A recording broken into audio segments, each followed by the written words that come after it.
Everybody, welcome to another episode of What a Hell of a Way to Die. It's Francis, and I have back on the show Hayley Britzky, Task and Purpose writer, who has been on the show before, talked with us about a few things. Hayley, how are you doing today? I'm great. I'm so happy to be here. Thanks for having me back. I am excited to have you back because you're one of those journalists that I can tell it gets really passionate about what you write about. Which was when I was writing, one of my editors turned to me one time and he's like, I can tell when you don't give a shit about a story.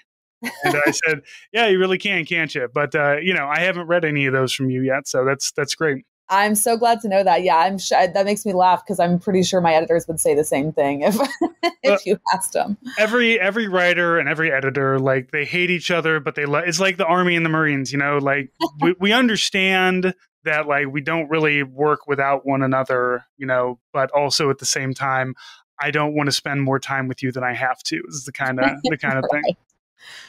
All right, so Hayley, last time I had you on, we talked about the water poisoning in Hawaii that was happening with the underground gas leaking and everything like that. And that was months ago. I believe that was back, in December, January timeframe that we talked about that. So can you kind of give us an update on what the military has done about that? What's going on there in Hawaii? Right. So they have continued just kind of testing the water, basically just ensuring that the water is clean for families. Families have, started coming back on post, back to the homes that they had kind of fled before. And one of my sources that we wrote a story about, an Army family who'd been dealing with this, they have since moved. The Army was offering some sort of, compassionate reassignments for people who just did not want to be there any longer. And they were one of the families who took that. So they've just kind of been working through this problem, trying to make sure that the problem doesn't exist any longer. They're also finally agreeing to defueling the Red Hill facility. That had been kind of like a back and forth where the state of Hawaii had kind of, ordered them to do this. The Navy said they would, and then they came back and said, well, actually, I don't think we're going to do that. And lawsuits ensued, and it was just kind of a mess. But long story short, they are going to do that now. They released last week sort of their defueling plan of kind of what that's going to look like. But I think the bigger news was that they also released last week the first investigation report, sort of command investigation of what happened at the Red Hill facility that led to fuel being in these people's water. And so that was kind of the first official record that has been released of just kind of breaking down how this happened. It was months in the making, this crisis that we saw and started unfolding in November last year. And it just kind of went through all different failures, essentially, of military leaders and officials who worked around the Red Hill fuel facility, kind of just seemingly small mistakes that built up over time that laid the groundwork for this fuel spill in November. And so, that was a big moment for people who'd been kind of waiting to see how much the Navy would actually say about what went wrong. I was not included on the first email I think the Navy had sent out to reporters saying, we're going to be releasing this under embargo. From other reporters I saw, it seemed that the Navy had planned to release it, early morning of last Friday. So, everyone's off for holiday leave. Yeah. Friday news dump situation. They're hoping all people are going to be seeing this. And that kind of tells you all you need to know about how they felt about the findings and kind of what it said about them. Yeah. I mean, that, and we make fun of bureaucracy in the government, but insane bureaucracy is what's supposed to keep these small mistakes and small oversights and small, just a bad commander not doing what he's supposed to do. It's supposed to compound onto each other and help each other out. And it's no, if this fails, something else is going to catch it. But the more and more failures that you have in the chain there, eventually it's going to break. And then you have this, and then you also have the Navy just being we fucked up, we don't want to talk about it, and also we're probably not going to do too much about fixing this. I know they say they're going to defuel, but we'll see. I will believe it once the fuel is taken out of there. I spent too much time around the government to trust it when it says it's going to do something. Sure. Yeah. And I mean, what one Navy official said, I think it was to the Associated Press, they mentioned, this is not the only fuel facility that the Navy has. So, we need to, we need to be looking at these other facilities, make sure some of this doesn't happen again. But yeah, it is a question of, okay, well, is that actually going to happen? What will those kind of reviews of procedures and things look like? Because obviously this is not the first time the military has had a problem like this.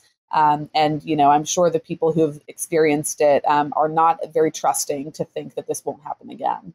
I mean, I can't imagine anyone trusting the government, especially in situations like this when it comes to these infrastructure problems that we're having, because Red Hill obviously is a problem that has exacerbated water problems on Hawaii, but like Camp Pendleton's had these problems for years. Like it's not gas, but it's water that's bad.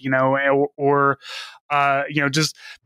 It really does seem like the military has money for ships and it has money for jets, but something like the USS Bonham Richard, which caught fire a couple of years ago and basically burned until it was nothing. So many things also like in that chain collapsed to make it so that this was a bigger problem than it had to be. And unfortunately, we're starting to see that kind of more and more from the military. A lot of you built it, like you built the house 40 years ago, but you got to update the roof, you got to update the windows and stuff. You got to make sure that normal wear and tear is being dealt with, and it doesn't seem like that's happening because and I will tell you this as a former soldier who tried to get funding to go to schools or do overseas trainings and things like that. There's not a lot of money if you are not an F-35 jet. Like if you're an F-35 jet, boy, they got money out the ass for you. But if you're just like an NCO trying to, go to NCO school, maybe next year we'll talk about that. Yeah. Yeah. I mean, I think what you said about just sort of like, how can anyone trust the government and these kinds of things? I mean, they kind of recognized just how deeply they undercut the trust of not just the Navy families, but obviously citizens of Hawaii who are dealing with this, Army families. I mean, anyone who was watching this, we'd reported on earlier just sort of how badly their communications, the Navy's communications with people were received. And it seems that they at least acknowledged that. But it didn't appear to me that they really saw why it was, where they were responsible for it necessarily. Like one of the problems they pointed out was like the break in consistency with the Army and the Navy. And we've reported before that, the Army was really praised throughout that crisis as being very proactive, as, appearing just more caring and sympathetic to their families who were going through this, just bending over backwards, trying to get things done for them. While the Navy was criticized of doing everything the opposite. They, families just did not trust them. They didn't think they cared. They weren't moving fast enough. And in this report, they acknowledge, it gave that perception, but they kind of leaned on that idea of it, that it was just a perception that like, well, the Army they were moving quickly because they weren't waiting for the results while we were waiting for the results from the water. And there didn't really seem to be any, I guess, acknowledgement of like, maybe that wasn't the right way to go about it, or maybe we should have done something differently. And maybe those conversations are being had elsewhere, it may just not have appeared in that report. But I think it's interesting that, to at least acknowledge how that trust broke down and the way that they were communicating with people. And it'll be interesting to see if any of that changes. And unfortunately, it's one of those things that it's going to be hard to know until another crisis arises. Did they actually learn anything from the last time? But we'll definitely be watching that to see if they have. Yeah. Well, in the perfect world, you fix it before the crisis happens and you never have to have these conversations. But, Right. PAO wise, I know a lot of people think that, being public affairs is trying to cover stuff up and not talk about it. And like Red Hill is the perfect example of, no, you need to talk about it and get out in front of it because people are going to think that you're a huge asshole if you don't. They're going to do, it's the same thing with the, as you said, the Navy, just like, well, we're waiting on this, we're waiting on that. It doesn't matter. Like, that something's broken here and you need to acknowledge that it's broken and acknowledge, yes, we are testing, we're waiting on testing results and we're going to do this, that, and the other thing, and it is really I hope in my if I had the ability to create some kind of updated PAO training, Red Hill is going to be the very first. Like, not only did we screw up, engineer wise, and letting this stuff leak into it, but the Navy really kind of dropped the ball there. So there are so many recent case studies of how public affairs can either hurt an issue more or help it.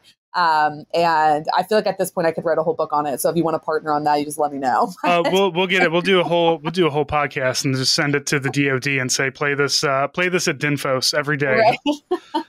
Here's what you do. Here's what you don't do. Don't fucking lie. Never lie, because somebody's going to find out that you're lying, and it's not going to go great for you. No, it is not. So, Hayley, I also wanted to bring you on because you've been writing articles for Task and Purpose about the ending of Roe v. Wade and abortion access, specifically for people in the military. And I know this is this is kind of a big area that is, I don't know if it's untested. I don't know how really to describe it, but the repeal of Roe means that 15 or so states immediately had trigger laws to outlaw all abortion, no matter what. Even in danger of the mother's life, even in rape and incest, absolutely no abortions whatsoever. But those laws are a state level thing. So, in Missouri, where I'm at, all outlawed, completely gone. I do think that we do still allow for life of mother, but, still garbage laws from garbage people. But your active duty people who are at Fort Leonard Wood, your trainees who are going through basic training, your AIT soldiers who are going through chemical or engineer or MP training down there, or just the people who are stationed on one of the largest bases in the Midwest. What kind of acts, where do they stand with this? Because they're federal employees on federal land in a state where where this healthcare is no longer available to them. Right. So, it's interesting because I think for a long time, because of the Hyde Amendment, in the 70s, this was established that federal funds were not going to be used for abortion. So for the military, that meant they would only provide an abortion on post if it was in the case of rape, incest, or if the mother's life was at risk. And that was seen, as I was talking to people for these articles, really pretty consistently seen as very restrictive, there's not a lot of wiggle room there. But now with some of these states, like you mentioned, Missouri, also in Texas, where I'm from, they no longer allow abortions in the case of rape or incest. I mean, these DOD laws are more broad now than some of these states. And so for people who, are stationed there, these active duty troops who are out there, they will still have access in those cases. The DOD put out a memo, I believe it was last week, saying, essentially our care that we've always had is not going to change. We will continue providing abortions in cases of rape, incest, or at risk of the mother's life. And so those won't change. However, it just opens up a lot more questions. Obviously this is an issue that is a cause of great concern for women and men around the country. It's not just the military, but what's unique to the military is just how fewer options they will have, considering the way that they, kind of have to live, traveling. It's not quite as easy for someone in the military to just take a week off as it might be for someone in the civilian world. There are a lot more checks and balances and reporting to commanders and chain of command that people in the military have to do that a civilian probably does not have to do with their civilian boss. And so there are just all these things that are wrapped up that it seems, not a lot of people have thought about and the way this is going to impact troops. And there's the examples of the ways that could impact them are pretty long and pretty concerning to a lot of people in the uniform. Yeah. So, and I do, and you point this out in the article, that there really isn't a whole lot of consideration that's given to how this impacts, women in the military, or indeed anything else when it comes to the military, because it really feels like it's being seen as an afterthought and not like this is important healthcare that needs to be provided to these soldiers. And you're going to run into somebody who's one, like how do you get time out? You have to go to your commander and say, hey, I need an abortion. Like this is like every step that this now creates, for soldiers, or even just, the Hyde Amendment kind of abortion that you can, where you can't go and you can't just get, on demand without apology abortion. It now creates these you call them checks and balances, but I would, call them roadblocks. You've got your captain that you have to talk to. You've got the colonel that has to go through. You've got all these different people who are now going to suddenly find out that you're having an abortion. These are also the same problems, I would say, with having all these corporations saying, "Oh, we'll pay for you to go out of state to get an abortion." You shouldn't have to tell you shouldn't have to tell your company that, "Hey, I need to go get an abortion," and then for them to pat you on the back. Like, we can't register guns, but like we're going to start telling people, like, everybody, "Hey, I have to, go get this healthcare taken care of." And the military is not very kind to women. To women soldiers, to dependents, to anybody who is not like a male who is fully invested in what the Army's got going on or what the Marines got going on. You're really kind of seen as, as a woman, you're kind of seen as an afterthought in the military. And I just, and where does that kind of fall here with this? Yeah, I think that, the existing stigma that women already face in the military, particularly when it comes to pregnancy and getting the healthcare that they need. It's impossible to talk about this without taking that into consideration. We have in the article one expert who said she was, recalled in a focus group, a commander saying that women are a distraction because they need to get mammograms. That's like a basic healthcare need for all women. And so to call that like a distraction as if it's some extra thing they just want to get, it just kind of, it just shows how these kinds of things are seen by so many people in the military. And yes, there are strides being made, in the Army specifically. I know they released recently a whole new bunch of policies when it comes to pregnancy and postpartum and family planning, which is great. But there are so many unknowns with this issue in particular, and kind of how this is going to play out. And I wanted to mention, you brought up like, what do you tell your commander when you need to get leave? And one of the things that experts have said to me pretty consistently is that needs to be something DoD has to step in on. We've seen the Army and Air Force. They recently released policies, a few months ago before this happened, saying that service members don't need to specify what they're going to do. They just need to say, "I have a medical procedure," and that commanders are not allowed to deny leave in cases of an abortion, if they don't believe in it personally or whatever. But those are branch-specific policies. And experts have said, this has to be something that at the Pentagon level, Secretary Austin has to come out and say, this is the policy. There's very little wiggle room here for the DoD as far as what they're allowed to do, because they are restricted by federal law. They can't just kind of make up and decide, no, we're just going to allow more abortions. They don't really have the freedom to do that. But what they can do is address leave policies and things to kind of take away those questions of, will this impact my career? What kind of reception am I going to get? If my commander knows that I'm going to do this. But again, going back to the stigma piece, that doesn't stop, rumors and gossip and things like that from spreading within a unit if someone suspects what a woman is going to do. She may not have said specifically to her commander what she's getting done, but there's all sorts of instances where, gossip and rumors spread about whatever that woman is doing, and which leads to what kind of person she is, what kind of service member she is. How is that going to impact her career? How are her superiors going to see her and view her?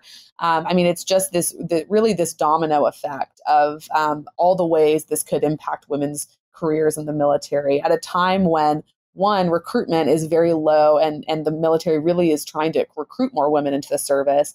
And two, women are making so many strides, getting into these different MOSs and completing these goals for the first time. And it just comes at a time when that's, so important for women in uniform now. And now so many of them are worried of, how this is going to set them back.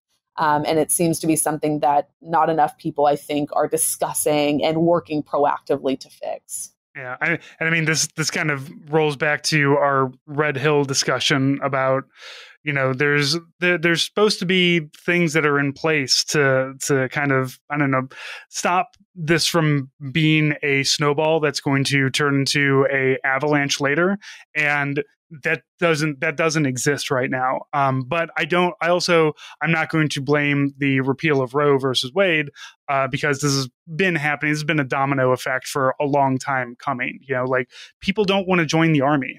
Gen Z does not want to join the army, because Gen Z lived through 20 years of a shitty war that, most of us millennials who came back from it, it didn't go so well, basically. But also, the military just doesn't hold the values of the younger generation. And I see them try. I see the DoD like do so much, like the esports teams that they field, and they want to. I understand that they're trying, but like it's I think that what the big disconnect here is that the DoD, whoever's trying to figure these things out, is more concerned about, like, let's talk about things as a vibe or an image rather than the reality of what it is to do these things, and what it is to be in here. And one of the biggest selling points of the army was always college. You get healthcare, you get a month off every year, paid vacation. It's a great package. It's a great package if you want it. But also, a lot of people have no problem looking at that and saying, no, I'd rather my chances out here, because wars that don't need to be fought, or problems with, as we're talking about, women's rights, problems with, massive pollution issues that the government does, not just Red Hill, but like every time we fire up a tank or every time we fly a jet, that's just a whole bunch of pollution that's going up into the air. And I think that, like, those things are being ignored because it's a lot easier to form an esports team, right? Or it's a lot easier to say, yeah, why don't you just use your leave to go get this medical procedure? You shouldn't have to. That's your leave. That's your vacation. Like, and that's a medical procedure that one way or the other is going to, probably get out. And it is incredibly unfair that the onus always falls on the woman and not, the dude that she had sex with. It's never where's that guy's career? How is this going to happen?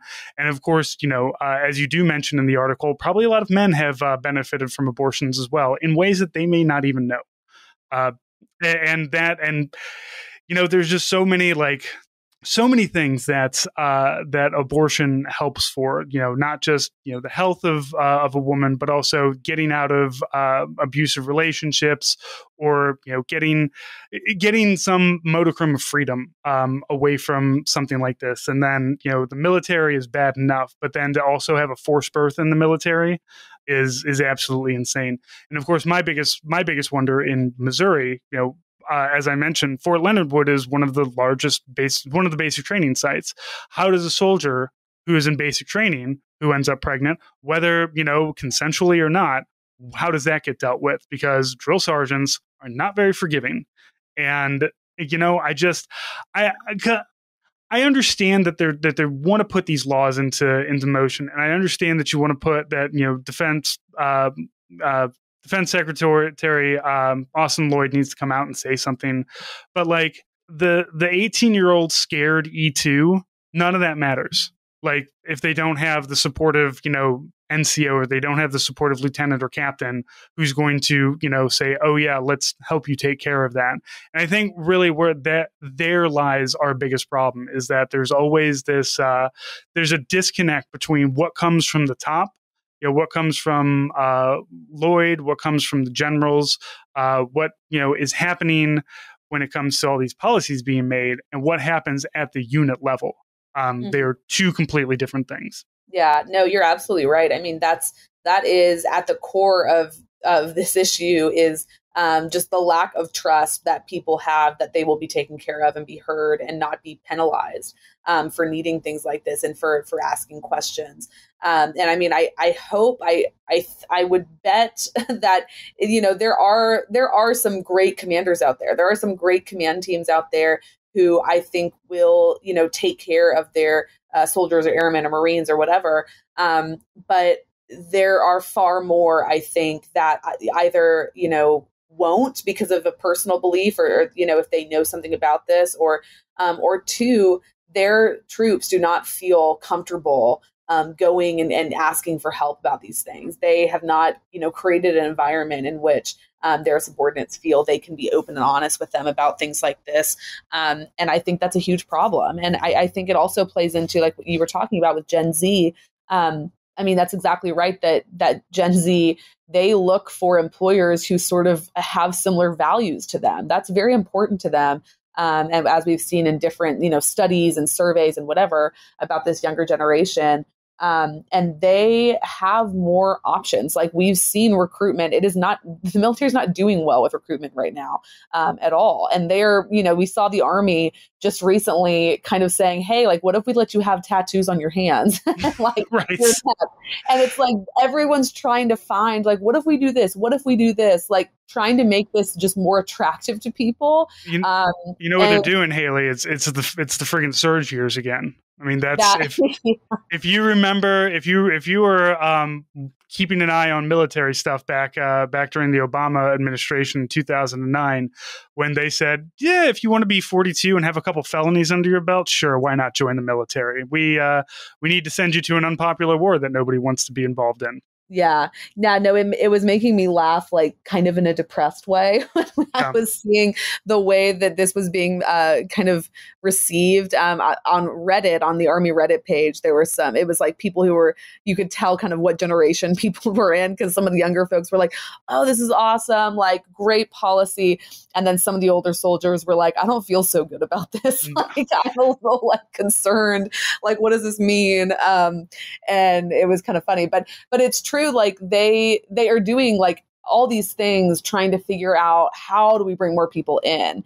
And I think, and like we have in the article, experts have said, like, they don't think the Pentagon is really noticing how big of a deal this is going to be. Army Secretary Wormuth, in an interview with me just several weeks ago, acknowledged, like, yeah, this could be a problem with retention. Well, we already know that family planning is one of the main reasons people get out of the military, and this is only going to make that harder, and kind of leave that, as far as getting out of the military, one of the only options for people. Especially when you take into consideration challenges with childcare in the military and sort of the availability of those things, that would be critical, obviously, for having, if someone's having a child that, one, they weren't prepared for, or two, they don't have the time or financial stability to take care of. I mean, that all of those things will factor into someone's decision to stay in the military or not. And so for the military, like, this is going to be a bigger problem than I think they realize when it comes to keeping people in uniform who otherwise probably would have stayed a few years. And now we're deciding, yeah, no, like, I don't think this is for me anymore. I might as well, get out earlier. I already knew I was going to. Let's just avoid this problem entirely. And a problem in the sense of Gen Z saying, I don't really feel like I'm going to be, heard or taken care of or whatever in this organization. So I wasn't that sold on it anyway. I'm just not going to do it. Yeah. And that's going to be a problem they're going to have to reckon with. Yeah. And I had my daughter this weekend asked me why I retired from the military. And, there are many, many reasons why I retired from the military. But one of them, as I told her, is like, how you hate it when I go to Texas for 3 days for work? I used to have to do that for 2 to 3 weeks all over the world. And sometimes I wouldn't be able to talk to you. So if you don't want that to happen, that's why I had to I had to stop doing that. You said family planning. It's, I don't want to leave my family at home. You mentioned in the article, like, what if you're deployed and your spouse is trying to get, is trying to navigate these things? It's difficult. It's like, it's hard to be a soldier in a lot of ways, because you have to deal with, like, the daily nonsense that everybody has to deal with, but also at any point in time, somebody could say, hey, you're going to go live in a tent for a month. Hope you got somebody to take care of your kids, because if not, I don't know what to do with you. Like, the military has never really been super, like, great about taking care of kids. I know that, like, daycares overseas have closed down. And if you listen to anybody who has children while on active duty, like, there's sometimes it goes great, but, like, one thing gets knocked out of balance and the whole thing falls apart. At least the upside is it's a lot harder to get fired from the Army for showing up late to work because of your kid. So at least, you've got that going for you. But again, still dealing with really terrible NCOs, terrible officers can have huge negative impacts on this. Yeah. And I mean, I think, from the, on the point of like, if it's not the service member themselves who is pregnant and dealing with this, but their spouse, or even a dependent, that is a stressful situation. That is, very anxiety inducing, trying to figure out, okay, what are we going to do about this? How am I going to help them get the care they need, especially if they're hundreds of miles away from the nearest abortion provider. And so that all of that will fall back into what I know is Congress's like favorite word in the world, readiness. Like that is going to impact that. If you have these troops who are anxious and distracted and worried about what's going on back home. I mean, we already see that in ways with the Army where they're working to kind of address that, because they know like soldiers who are distracted and worried about their families back home, they're not going to be focused on the task at hand. And so if for no other reason, I think this needs to be looked at in the sense of, will this distract and be a huge cause of concern for troops who are gone, who are tasked with these important jobs overseas or just, training in the U.S. And if they're not focused on that, that is going to impact the readiness of their unit and, the readiness going forward. And so if for no other reason, I would think that would be a cause of concern. But, again, it's one of those things that I don't think people realized would be a factor in all of this. Yeah, I honestly don't think anybody is considering it to be a problem until it's going to be a problem. Like the molded, retention is a problem before this, as we said. So like this is just one more kind of downward slope. But at least you can get tattoos on your hands, and women can wear ponytails. It's these small easy things that they can do. Look, if they can, the way that the military expands their at least for another 15 years their readiness is to just let dudes grow beards, because that's all dudes seem to want, is to grow beards. Yeah. So if you just let them grow the goofy looking operator beard that they've been so dreaming of for their entire lives, just let them grow it. They'll stay in the military for as long as you want, because they can take all the cool like Facebook photos that they want there. The moment that I see that that beards are allowed is the moment we should all be very, very concerned with what is going on, because that is something, I mean, the Army leaders are asked about that so regularly, especially Sergeant Major of the Army Grinston. And he is adamant, no, this is not happening. This is not going to happen. So if that were to ever change, I think we all need to be very concerned. Yeah. And I'm going to tell you that, like, I know that there's going to be a lot of arguments based on, getting a good seal with your protective mask or, professionalism. But the thing is that like if you allow some kind of like, look at the regulations for the hair on your head. Like if the Army could get you to just like every month, you must get buzzed down to a number 1 on the clipping shears every month. That's just what you do. Their lives would be so much happier, but they have to let you have hair. So they have to come up with all these rules, and the rules have to be enforced. And sergeants major are going to be running around with rulers and stuff to make sure that everybody's hair is in. So imagine that with beards and mustaches now. Like it's already hard enough to grow a mustache in the Army without some fucking sergeant major coming in and telling you that it's a millimeter over the line of the lips. So you got to go shave the whole thing off. And if you deployed, you grew a deployment mustache and probably got yelled at for it. Yeah. I mean, it's one of those things that I for as long as I've been, in this job, a little over 3.5 years, I just hear it all the time. And I don't really care. I don't really care about that. Obviously, because I'm like, whatever, if that's something that people want, like, okay, great. Somehow all the foreign militaries have figured that out, how to keep people safe and also let them have a mustache. Let's not talk about what other foreign countries have figured out that we're still struggling with in America. Yeah, that could be a whole other podcast. All right, beards in the military are pretty low on the list, but it is a list and it is on there. Mm-hmm. So, Hayley, where does this go, forward, I guess? Like, what is the DOD's just policy is just to kind of say, yeah, we're gonna, we'll continue to do what we do on post because it is within the legal limitations, because this is simply, like this doesn't ban abortions. It just makes it that states can ban abortions if they want. So federally, there's still not a problem here until, the Supreme Court decides to rat fuck that one too. But, where does, I guess, for the military, the DoD, where does this go forward? Yeah. So for now, the existing care, which again, rape, abortion, or rape, incest, and at risk of life of the mother, those abortions in those cases are still allowed. That those still require doctors to sign off on.